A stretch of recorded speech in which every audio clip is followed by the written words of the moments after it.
जय हिंद बंधुरा welcome to our channel GS master class.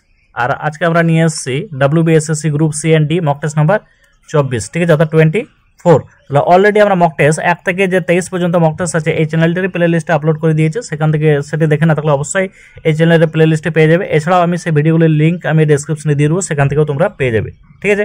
তো ভিডিওটি না দেখে থাকলে অবশ্যই দেখে রাখবে এবং এছাড়া এই যে ভিডিওটি আছে এই ভিডিওটি সম্পূর্ণ দেখার চেষ্টা করবে ঠিক আছে। এবং তার সাথে সাথে তোমাদের স্কোর কত হচ্ছে সেটা তোমরা অবশ্যই কমেন্টে জানাবে। এবং এই যে মক টেস্ট আছে এটা হচ্ছে সম্পূর্ণ নিউ সিলেবাসের উপরে বেস করে, সেটা তোমরা দেখলেই বুঝতে পারবে। আর হ্যাঁ, চ্যানেলটা সাবস্ক্রাইব করে না থাকলে অবশ্যই সাবস্ক্রাইব করে নাও পরবর্তী ভিডিওর জন্য। তো চলো শুরু করি।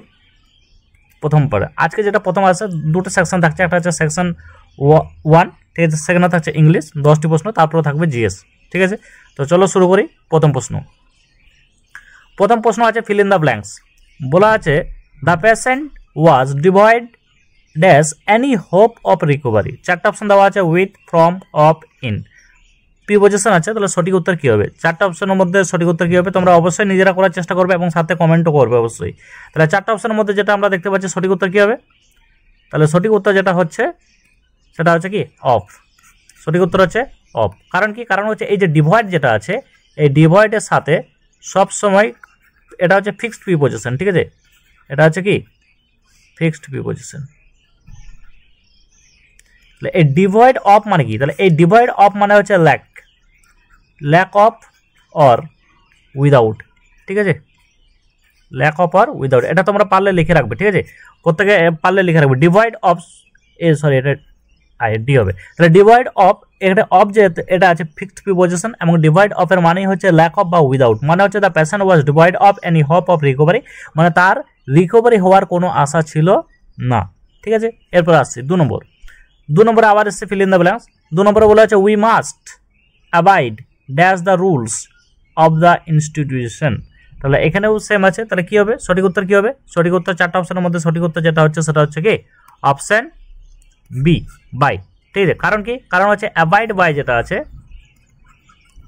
অ্যাবাইড বাই মানে হচ্ছে ফলো করা ঠিক আছে। অ্যাবাইড বাই মানে হচ্ছে ফলো করা বা অনুসরণ করা ঠিক আছে, বা ওবে করা, মানা ঠিক আছে। তাহলে অ্যাবাইড বাই এখানে ফিক্সড প্রিপোজিশন কি হবে? বাই। তাহলে অ্যাবাইড বাই মানে হচ্ছে ফলো করা, অর্থাৎ এখানে বলা আছে যে উই মাস্ট অ্যাবাইড আমাদেরকে অবশ্যই পালন করা উচিত বা মানা উচিত the rules of the institution, সেই ইনস্টিটিউশনের নিয়মাবলী ঠিক আছে। তাহলে এখানে হয়ে যাবে কি অ্যাবাইডের সাথে কি হচ্ছে বাই ইউজ হচ্ছে ঠিক আছে। তাহলে অ্যাবাইড বাই মানেই হচ্ছে কি ফলো করা ঠিক আছে। আর উইথ তখন ইউজ হয় যখন আমরা কোনো কোম্পানি দেওয়ার ক্ষেত্রে স্টে উইথ সামওয়ান এরকম ক্ষেত্রে আমরা উইথ ইউজ করি। তাহলে এক্ষেত্রে যেটা হবে সেটা হবে বাই। 3 নম্বর প্রশ্ন। 3 নম্বরে এসছে সিনোনিম। সিনোনিম অর্থাৎ কি সমার্থক শব্দ ঠিক আছে। 3 নম্বরে এসছে সিনোনিম অর্থাৎ সমার্থক শব্দ। তাহলে সিনোনিম করার আগে সব থেকে প্রথম আমাদের যেটা আছে সেটা হচ্ছে কোশ্চেন যেটা আছে, প্রশ্ন যেটা দেওয়া আছে সেটার মিনিং জানতে হবে। তো প্রথমে দেওয়া আছে এখানে কি ইমিনেন্ট, প্রথমে দেওয়া আছে ইমিনেন্ট। তাহলে ইমিনেন্টের মানে কি? তাহলে ইমিনেন্টের মানে কি হবে? তাহলে ইমিনেন্ট মানে হচ্ছে ওয়েল নোন। ইমিনেন্ট মানে হচ্ছে ওয়েল নোন বা রেসপেক্টেড ঠিক আছে। তাহলে বা আউটস্ট্যান্ডিং প্রফেশন এরকম বোঝাতে আমরা বাংলায় যদি বলি তাহলে হবে কি সুপরিচিত ঠিক আছে। বাংলায় বললে সুপরিচিত, বিখ্যাত এগুলো বোঝাতে আমরা ইমিনেন্ট শব্দটাকে ইউজ করি ঠিক আছে। 4টা অপশন দেওয়া আছে, 4টা অপশনের মধ্যে সঠিক উত্তর কি হবে? তাহলে 4টা অপশনের মিনিংগুলো দেখে নেই। অবস্কিউর, অবস্কিউর মানে হচ্ছে আননোন বা নট ক্লিয়ার। অবস্কিউর মানে হচ্ছে কি আননোন বা নট ক্লিয়ার। আমি দুবার করে বলে দিচ্ছি তোমরা দেখে নেবে ঠিক আছে। অবস্কিউর মানে হচ্ছে আননোন বা নট ক্লিয়ার। অর্ডিনারি মানে হচ্ছে সাধারণ, আননোন মানে হচ্ছে অজানা। তাহলে এক্ষেত্রে হয়ে যাচ্ছে কি ফেমাস। ফেমাস মানে হচ্ছে কি পরিচিত বা বিখ্যাত। বিখ্যাত বা সুপরিচিতকেও আমরা ফেমাস বলি। তাহলে এক্ষেত্রে যেটা সঠিক উত্তর হয়ে যাচ্ছে সেটা হচ্ছে কি option B. Option B synonym যেটা এমিনেন্ট মানে হচ্ছে সুপরিচিত বা বিখ্যাত, তারই সিনোনিম হচ্ছে কি ফেমাস ঠিক আছে। 4 নম্বর প্রশ্ন দিকে চলে আসি। 4 নম্বর প্রশ্ন বলেছে choose the synonym of vigilant. Choose the synonym of vigilant. তাহলে ভিজিল্যান্টের মিনিং জানতে হবে আগে। তাহলে এই যে ভিজিল্যান্ট যেটা দেওয়া আছে এই ভিজিল্যান্টের মিনিং কি? তাহলে ভিজিল্যান্টের মিনিংই হচ্ছে ওয়াচফুল, কেয়ারফুল ঠিক আছে। কেয়ারফুল আর নোটিস টু ডেঞ্জার মানে অ্যালার্ট বলতে পারি ঠিক আছে, বা সতর্ক বলতে পারি। বাংলায় যদি বলি তাহলে হবে কি সতর্ক। ঠিক আছে, অ্যালার্ট এই ভিজিল্যান্ট অর্থাৎ সতর্ক। তাহলে সঠিক উত্তর কি হবে? কেয়ারলেস মানে তো সতর্কহীন হয়ে যাচ্ছে, স্লিপি ঘুমন্ত অবস্থা, আইডেল এটাও হবে না। তাহলে সঠিক উত্তর হয়ে যাচ্ছে কি অপশন এ অ্যালার্ট, অর্থাৎ অ্যালার্ট এখানেও যেটা অ্যালার্ট দেওয়া আছে এটাও মানে হচ্ছে কি সতর্ক। তাহলে দুটো যেহেতু মিনিং সেম হচ্ছে অর্থাৎ সিনোনিম, তাহলে এটা হয়ে যাচ্ছে কি সতর্ক। তাহলে ভিজিল্যান্ট মানে হচ্ছে সতর্ক, ঠিক আছে, ভিজিল্যান্ট মানে হচ্ছে কি সতর্ক, আর এদিকে অ্যালার্ট মানে সতর্ক। তাহলে সঠিক উত্তর হয়ে যাচ্ছে কি ভিজিল্যান্টের অ্যালার্ট। এরপর আসছি 5 নম্বর। 5 নম্বরে বলেছে কি মেলাঙ্কলি। তাহলে এবারে অ্যান্টোনিয়াম বলেছে কিন্তু, ঠিক আছে, অ্যান্টোনিয়াম অর্থাৎ কি বিপরীতার্থক শব্দ। বিপরীতার্থক শব্দ কি বলেছে? মেলাঙ্কলি। তাহলে মেলাঙ্কলির সঠিক উত্তর কি হবে? তাহলে মেলাঙ্কলি বলেছে, এই মেলাঙ্কলির সঠিক উত্তর কি হবে? তাহলে মেলাঙ্কলি মানে হচ্ছে ডিপ স্যাডনেস। মেলাঙ্কলি মানে হচ্ছে কি ডিপ স্যাডনেস বা গ্লুমিনেস, ঠিক আছে, যেটাকে আমরা বলি কি হতাশা, খুবই হতাশাগ্রস্ত, এটা বলা যেতে পারে।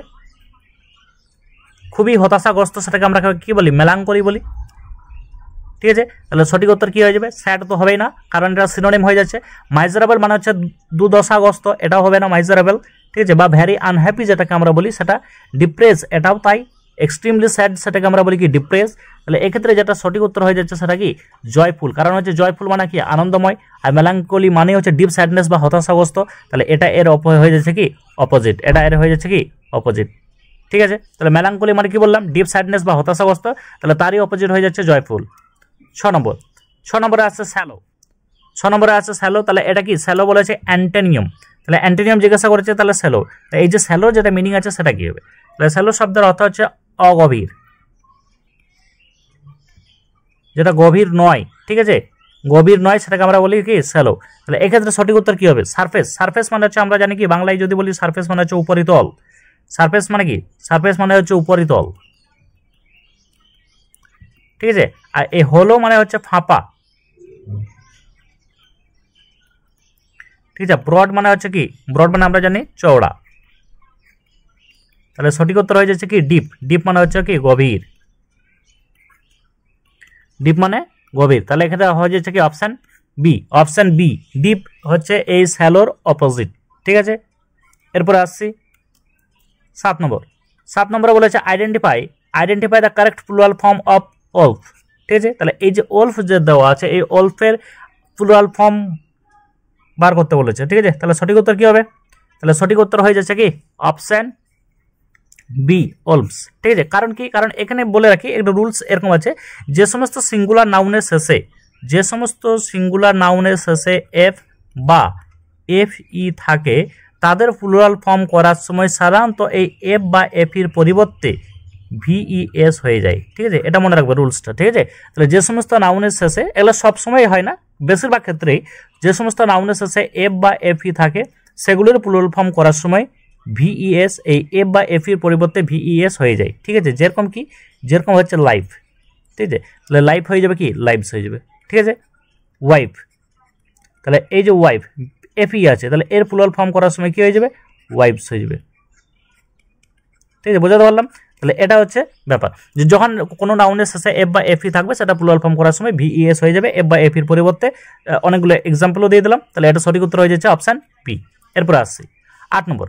8 নম্বরে বলেছে স্পট দ্য এরর, ঠিক আছে। 8 নম্বরে বলেছে কি spot the error. Option A তে দেওয়া আছে she did not, option B তে দেওয়া আছে knew the answer, option C দেওয়া আছে to the question, option D দেওয়া আছে নো এরর। তাহলে সঠিক উত্তর কি হবে?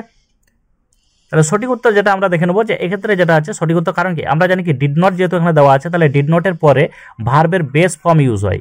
আমরা জানি কি ডিড নটের পরে ভার্বের বেস ফর্ম ইউজ হয়, যেটাকে আমরা কি V1ও বলি। তাহলে এক্ষেত্রে এই যে নিউ দেওয়া আছে এটা হচ্ছে V2, কারণ কি নো হচ্ছে কি নো হচ্ছে এটা হচ্ছে বেস ফর্ম, তারপরে হচ্ছে নিউ হচ্ছে V2, আর তারপরে নোন হচ্ছে কি পাস্ট পার্টিসিপল বা V3। তাহলে এক্ষেত্রে কি হবে? নো হবে, কারণ কি এই নোটা হচ্ছে V1টা হচ্ছে আমাদের বেস ফর্ম। তাহলে C did not know the answer two the question. তাহলে কোন পার্টে ভুল আছে এক্ষেত্রে? এক্ষেত্রে আমরা যেটা দেখতে পাচ্ছি সেটা হচ্ছে কি অপশন বি পার্টে ভুল আছে, বুঝতে পারলাম। অপশন বি পার্টে কোনটা ভুল আছে? এই যে নিউ যেটা আছে এই নিউ এর বদলে হয়ে যাবে কি নো হয়ে যাবে, কারণ কি এখানে ডিড নট যেহেতু ইউজ হয়েছে, তাহলে তারপরে আমরা জানি ডিড নটের পরে ভার্বের বেস ফর্ম ইউজ হয়, ঠিক আছে। এরপরে আসছি 9 নম্বর। 9 নম্বরে বলেছে a person who draws map, one word substitution, a person who draws map তাকে কি বলা হয়, মানে যে ম্যাপ আঁকে তাকে আমরা কি বলি। 4টা অপশন দেওয়া আছে, জিওগ্রাফার, টোপোগ্রাফার, কার্টোগ্রাফার, ডেমোগ্রাফার। সঠিক উত্তর কি হবে, তাহলে সঠিক উত্তর হয়ে যাচ্ছে কি অপশন সি, কার্টোগ্রাফার। ঠিক আছে, এবারে বাকি যে অপশন দেওয়া আছে সেগুলো একটু আমরা দেখে নিই। তাহলে জিওগ্রাফার মানে কি, one who studies the earth, কি হবে, ওয়ান হু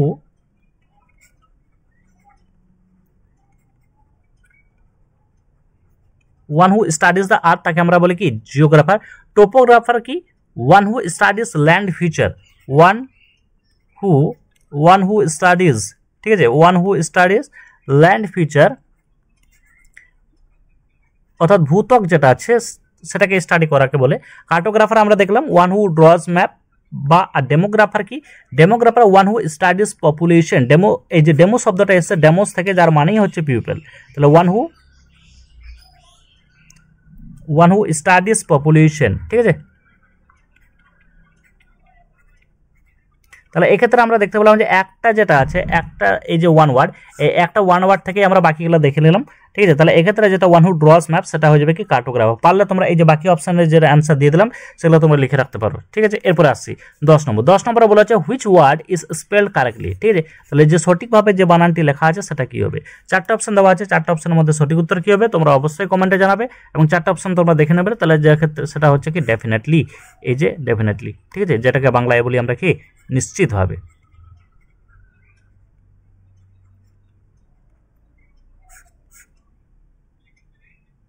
ঠিক আছে, এরপরে আসছি, আচ্ছা এরপরে আসছে সেকশন 2, যেখানে থাকবে জিকে। এই জিকের মধ্যেই এই যে নিউ সিলেবাস যেটা আছে, এই নিউ সিলেবাসের প্রত্যেকটা পার্ট যেটা কভার করা আছে সেটা তোমরা দেখলেই বুঝতে পারবে। তো অবশ্যই ভালো লাগলে ভিডিওটি সাবস্ক্রাইব করবে এবং বন্ধুদের মধ্যে শেয়ার করবে। ঠিক আছে, তো চলো শুরু করি। প্রথম প্রশ্ন বলা হচ্ছে সিন্ধু সভ্যতার প্রধান বন্দর নগরী কোনটি ছিল। ঠিক আছে, সিন্ধু সভ্যতার প্রধান বন্দর নগরী কোনটি ছিল। 4টা অপশন দেওয়া আছে, 4টা অপশনের মধ্যে সঠিক উত্তর কি হবে। 4টা অপশনের মধ্যে যেটা সঠিক উত্তর হচ্ছে সেটা কি অপশন বি লোথাল। ঠিক আছে, আর এই যে সিন্ধু সভ্যতা বা হরপ্পা সভ্যতা সম্পর্কে এমসিকিউ কোশ্চেন করানো আছে এই চ্যানেলটির হিস্ট্রি সেকশনে, সেখান থেকে তোমরা পেয়ে যাবে। ঠিক আছে, তাহলে এক্ষেত্রে যেটা হয়ে যাচ্ছে লোথাল। ঠিক আছে, হরপ্পা যদি দেখি তাহলে এটা ছিল কি সিন্ধু সভ্যতার একটি বন্দর ছিল, যেটা হচ্ছে কি প্রথম আবিষ্কৃত সভ্যতা। ঠিক আছে, কালীবঙ্গান আমরা জানি কালীবঙ্গানটা কোথায়, কালীবঙ্গান বললে সেটা হয়ে যাবে কি রাজস্থান। ঠিক আছে, আর হচ্ছে ধোলাবেরা, এটা হচ্ছে ধোলাবেরা ড্রেনেজ সিস্টেমের জন্য ফেমাস ছিল। ঠিক আছে, মনে রাখবে।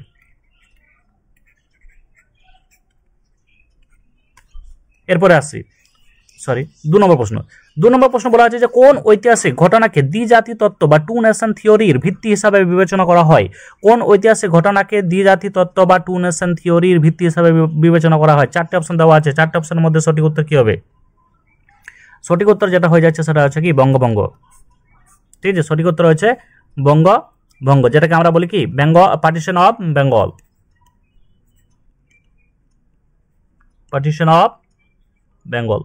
ঠিক আছে, পার্টিশন অফ বেঙ্গল কবে করা হয়েছিল 1905। একটু দেখে রেখে এক্সট্রা 1905। কবে রদ করা হয়েছিল 1911। ঠিক আছে, কবে রদ করা হয়েছিল 1911। ঠিক আছে, এরপরে আসছি, আচ্ছা সেই সময়কালের গভর্নর কে ছিল লর্ড কার্জন।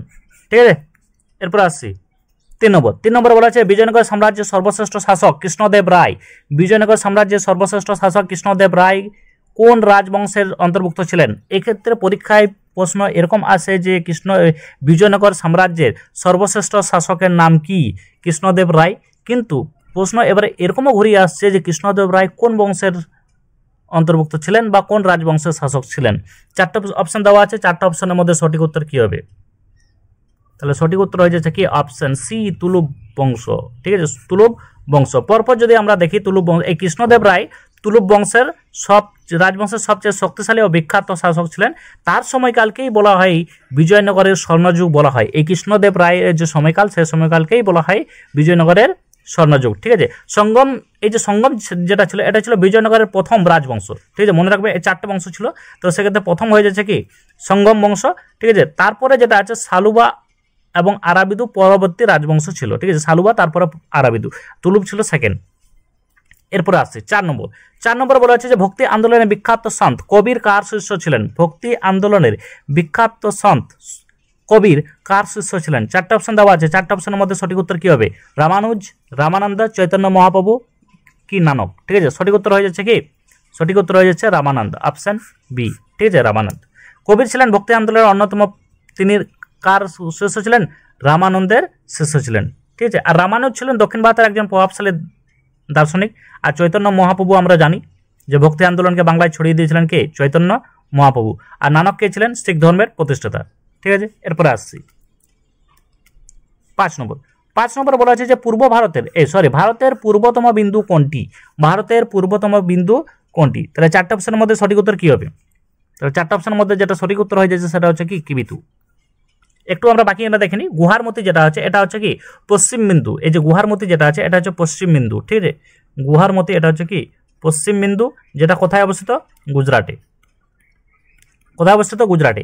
ইন্দ্রাকল যেটা দেওয়া আছে, এই ইন্দ্রাকল হচ্ছে ভারতের উত্তরতম, ঠিক আছে, ভারতের উত্তরতম, ঠিক আছে, ভারতের উত্তরতম। এটা কোথায় অবস্থিত? এটা হচ্ছে কি কাশ্মীরে, ঠিক আছে, জম্মু অ্যান্ড কাশ্মীরে, জম্মু অ্যান্ড কাশ্মীরে, ঠিক আছে। তারপরে ইন্দ্রা পয়েন্ট যেটা দেওয়া আছে এটা হচ্ছে ভারতের দক্ষিণতম বিন্দু, কোথায় অবস্থিত? আন্দামান নিকোবর, আন্দামান অ্যান্ড নিকোবর আইল্যান্ড, ঠিক আছে।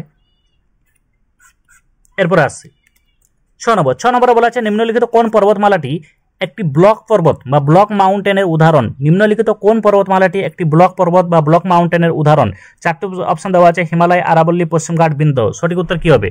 তাহলে সঠিক উত্তর কি হবে? 4টা অপশনের মধ্যে যেটা সঠিক উত্তর হয়ে যাচ্ছে সেটা হচ্ছে কি option D, Vindhya, option D.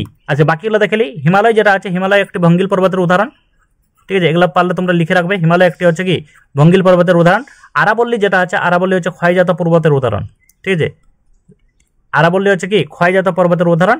আর পশ্চিমঘাট ব্লক ধরনের, তবে বিন্দা সাতপুরা হলো ধ্রুপদী ব্লক। এই বিন্দা ও সাতপুরা, ঠিক আছে, নামটা আরেকটা মনে রাখবে, সাতপুরা, ঠিক আছে, এটা হচ্ছে কি ধ্রুপদী ব্লক মাউন্টেন, ঠিক আছে। তাহলে বিন্দা অ্যান্ড সাতপুরা।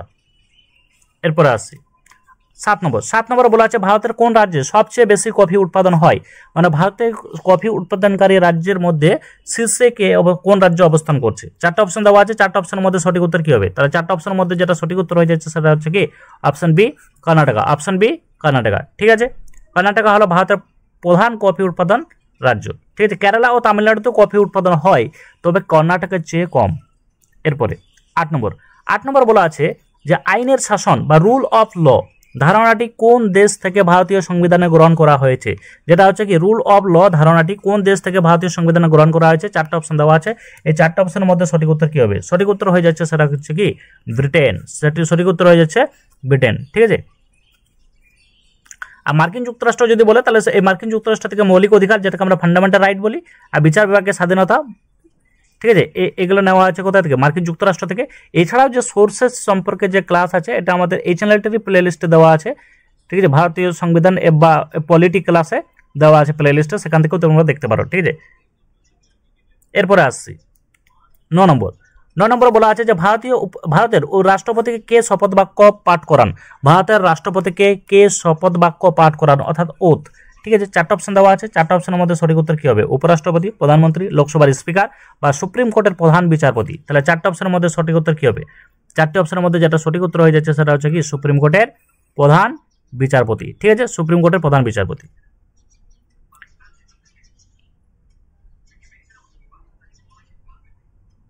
আর যদি সুপ্রিম কোর্টের প্রধান বিচারপতি না থাকে, তার অনুপস্থিতিতে সুপ্রিম কোর্টের যে প্রবীণতম বিচারপতি তিনি রাষ্ট্রপতিকে শপথ বাক্য পাঠ করেন, ঠিক আছে। এরপরে আসছি 10 নম্বর। 10 নম্বরে বলা আছে control plus V. Control plus V, এই যে এটা আছে, এই কিটা আছে, এই কিটা কিবোর্ডে শর্টকাটের জন্য ব্যবহৃত হয়, অর্থাৎ কোন শর্টকাটের জন্য কন্ট্রোল প্লাস ভি এইটি ব্যবহৃত হয়? 4টা অপশন দেওয়া আছে। 4টা অপশনের মধ্যে সঠিক উত্তর কি হবে? কাট, কপি, পেস্ট, আনডু। তাহলে সঠিক উত্তর হয়ে যাচ্ছে কি 4টা অপশনের মধ্যে কন্ট্রোল প্লাস ভি যেটা আছে, এই কন্ট্রোল প্লাস ভি এটা হচ্ছে পেস্ট, অর্থাৎ পেস্টের জন্য ইউজ হয়, ঠিক আছে। তাহলে এই বাকিগুলো দেখে নেবো। এই যে এই কাট যেটা হচ্ছে কন্ট্রোল প্লাস এক্স, ঠিক আছে, সিটিআরএল, কন্ট্রোল প্লাস এক্স। এটা হচ্ছে কপি যেটা আছে সেটা হচ্ছে সিটিআরএল প্লাস সি, এটা হচ্ছে কপি। আর আনডু যেটা আছে, আনডু করা হয়, ঠিক আছে। তাহলে এক্ষেত্রে যেটা সঠিক উত্তর হয়ে যাচ্ছে সেটা কি control plus Ctrl plus V, এটা হচ্ছে কি পেস্টের, এটা হচ্ছে পেস্টের, ঠিক আছে। এরপর আসছি 11 নম্বর প্রশ্ন বলা আছে নিচের কোনটি একটি ইনপুট ডিভাইস নয়, নিচের কোনটি একটি ইনপুট ডিভাইস নয়। চারটা অপশন দেওয়া আছে, চারটা অপশনের মধ্যে সঠিক উত্তর কি? চারটা অপশনের মধ্যে যেটা সঠিক উত্তর হয়ে যাচ্ছে সেটা হচ্ছে কি ইনপুট ডিভাইস নয়, যেটা মানে কি তথ্যকে ভিতরের দিকে নিয়ে কম্পিউটারের কাছে পৌঁছায় না, এরকম কোন ডিভাইসটি? তো সেটা হয়ে যাচ্ছে কি প্রিন্টার। কারণ কি প্রিন্টার আমাদের কম্পিউটারের যেটা রেসপন্স যেটা আছে সেটাকে আমাদের কাছে পৌঁছায়, সেই জন্য প্রিন্টার ইনপুট না, প্রিন্টার হচ্ছে আউটপুট ডিভাইস। ঠিক আছে, মাউসের মাধ্যমে আমরা কম্পিউটারকে নির্দেশনা দিই, তাহলে সেটা হচ্ছে ইনপুট ডিভাইস। কিবোর্ডের মাধ্যমে নির্দেশনা দিই, সেটাও ইনপুট ডিভাইস।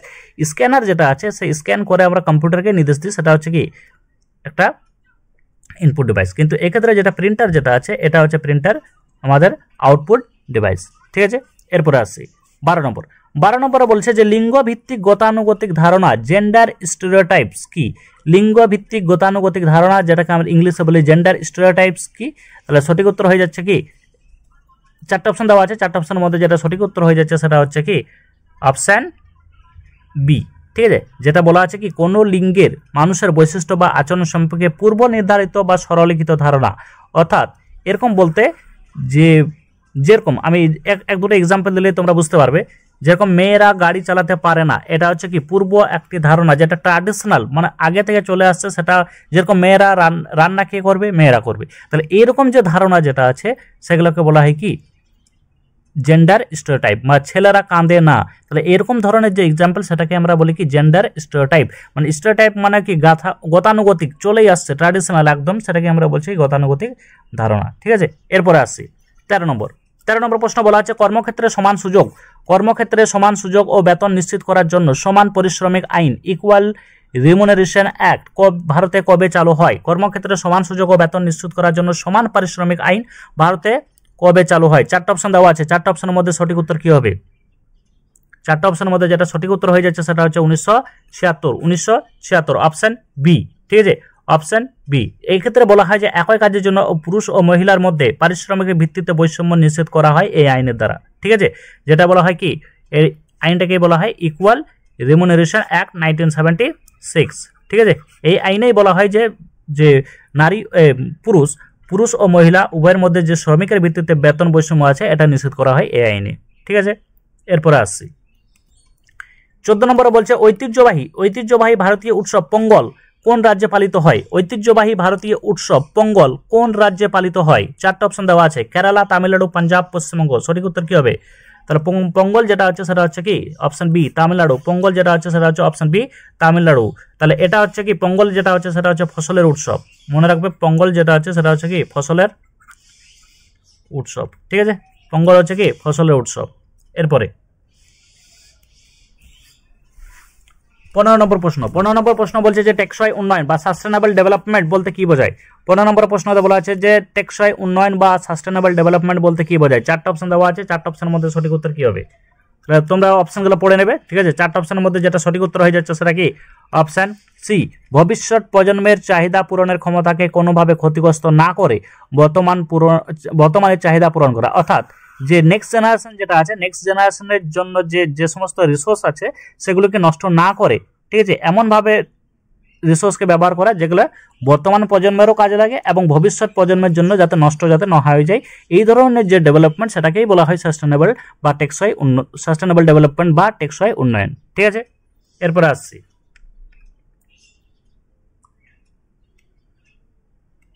16 নম্বর প্রশ্ন বলা আছে যে বন্যপ্রাণী সুরক্ষা আইন বা ওয়াইল্ড লাইফ প্রোটেকশন অ্যাক্ট ভারতে কত সালে প্রণীত হয়? চারটে অপশন দেওয়া আছে, চারটে অপশনের মধ্যে সঠিক উত্তর কি হবে?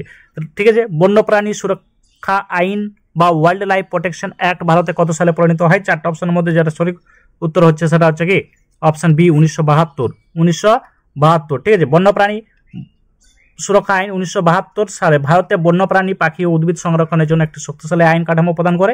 এটি হয়েছিল কবে? 1972 সালে। ঠিক আছে, এরপর আসছি 17 নম্বর বলা আছে যে বাটারফ্লাই স্ট্রোক পদ বা এই যে টার্ম যেটা আছে এটি কোন খেলার পরিভাষা?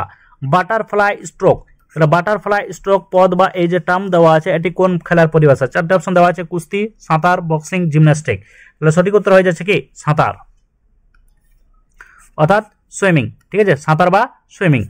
ঠিক আছে, সাঁতার বা সুইমিং।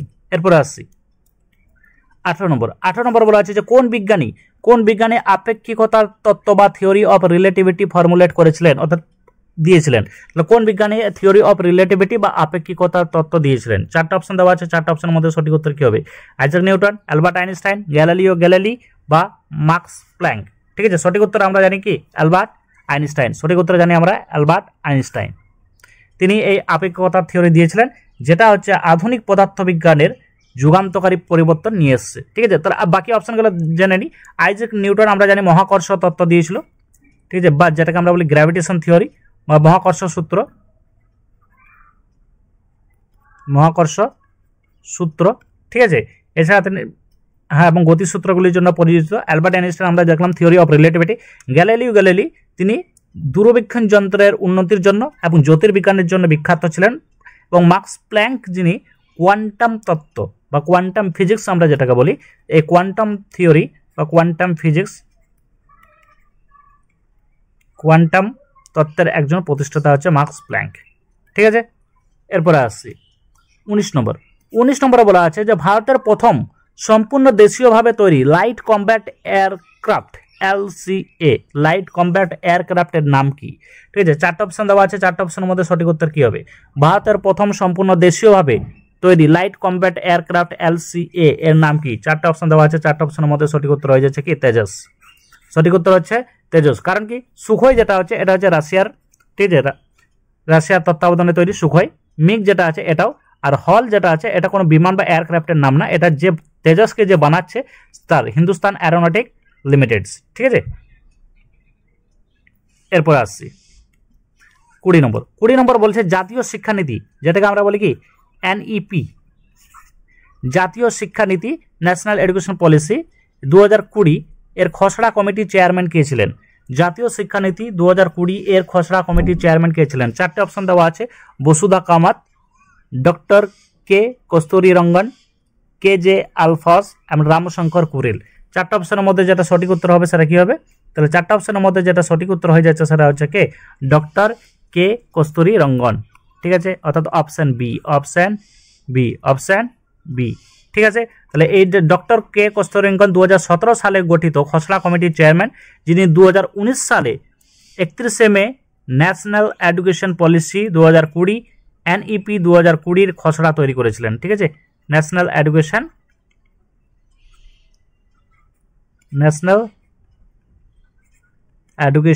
পলিসি। ঠিক আছে, কবে? 2020 এই খসড়া কমিটির দিয়েছিলেন সেটাকে ডক্টর কে কস্তুরী রঙ্গন। ঠিক আছে, তাহলে এক্ষেত্রে আমরা দেখতে পেলাম যে বিভিন্ন পার্ট যেটা আছে, যেটা গ্রুপ সি সিলেবাসের উপর বেস করে বানানো, তোমরা প্রত্যেকটি প্রশ্নকে দেখবে। এবং এছাড়া বলবো যে এখানেই শেষ হলো। ঠিক আছে, পরবর্তী ভিডিও আমরা এভাবে নিয়ে আসবো। তো ভিডিওটি ভালো লাগলে অবশ্যই বন্ধুদের মধ্যে শেয়ার করবে। তো এখানে শেষ করছি, জয় হিন্দ।